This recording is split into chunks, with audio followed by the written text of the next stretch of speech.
अल्हम्दुलिल्लाह बिन मुनीर का interior ready हो चुका है।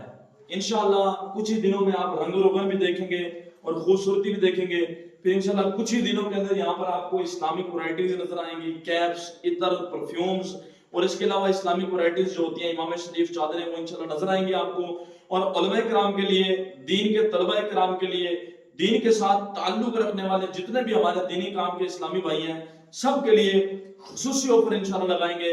आप सब ने एक काम करना है, मुझे मशवरा देना है कि जो आजकल ज्यादा परफ्यूम इस्तेमाल होता है, ज्यादा इतर इस्तेमाल होता है, कि वो कौन सा है, उसको कमेंट करना है आपने। और दूसरा मशवरे के तौर पर आपने ये भी बताना है कि कौन कौन सी चीजें आजकल ज्यादा इस्लामिक वैरायटीज के अंदर आ रही हैं, तो इसके वाले से आपने कमेंट करना है। और तीसरी सबसे अहम चीज, अपनी राय आपने जरूर पेश करनी है कि आप कौन सी चीज, कौन सी खुशबू इस्तेमाल करते हैं। कौन